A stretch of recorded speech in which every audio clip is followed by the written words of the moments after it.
It's all about creating a visual impact and the experience of being surrounded by fire as they dance.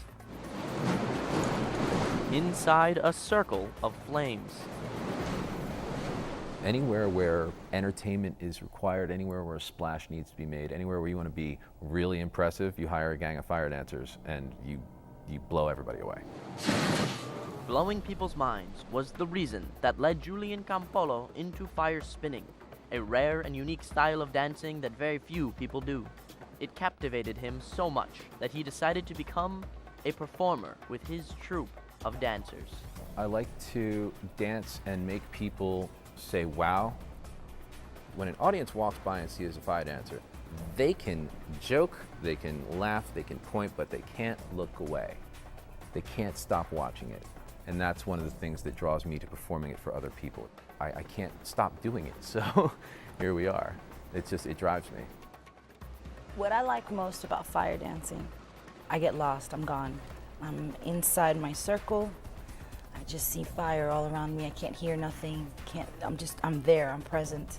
Not only are you in a trance inside that fire dancing, but you try to get your audience to feel the same way.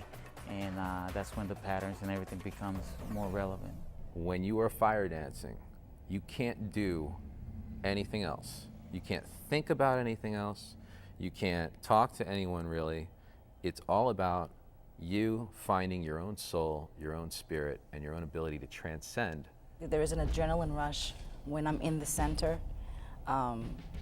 There's something spiritual about the circles and the fire going around. You can't see very well because the fire is very bright. So you have two choices. You can either fight to stay outside, or you can just stay inside your own soul and just evolve. You don't exactly see the circles, but you see them going around. You don't see the detail, but you see them going around. And there is a meditative thing that happens when I'm doing it. It's beautiful, it's intense, it's addicting. Ready? One,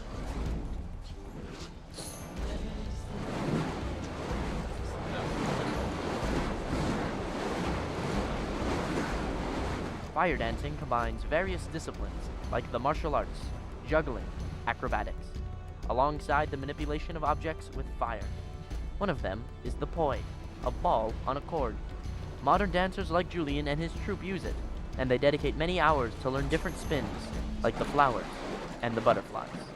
The beauty of butterflies, in contrast to flowers, is when you stack them on top of each other. If you put one dancer in front of another, and you have them doing counterpoint motions back and forth in opposite directions in the same direction, ultimately what you'll wind up with is a pattern that is 2 or 3 times more interesting than what one person could do alone.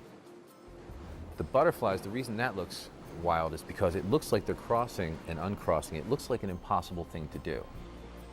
So if you've got that really interesting optical illusion going, and then right behind it you have another illusion going in the opposite direction, together, it looks like a completely mesmerizing tunnel. So each spin is different. Each spin that you learn breaks into another spin. So you learn one spin, and then once you've got that spin, you've learned the other side of the spin. But they each break into something else. So the goal is to know as many spins as you can so that when you're dancing, you can break off into many different designs. Breathing fire is one of the most dangerous fire arts that a human can practice. The technique is simply to mist liquid as it comes out of your mouth. So if you drank something you didn't like and you spit it out, like blah.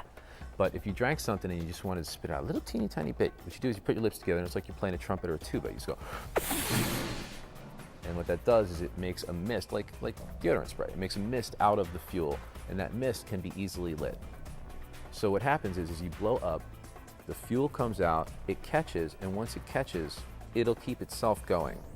And as long as I continue to blow out, it'll never come back to me. Other patterns are created with the staff spinning, which has evolved from the martial art forms. It's much slower and easier to follow than poi, so it's much more introductory. But at the same time, it's also got much bigger fire on each end. You start off slow, it's very alluring, it's very hypnotic. You're giving the audience a taste of what is to come later. There is choreography involved in fire dancing, but also plenty of room for freestyle. I have no idea what my next move is. I really don't plan my move. It just happens.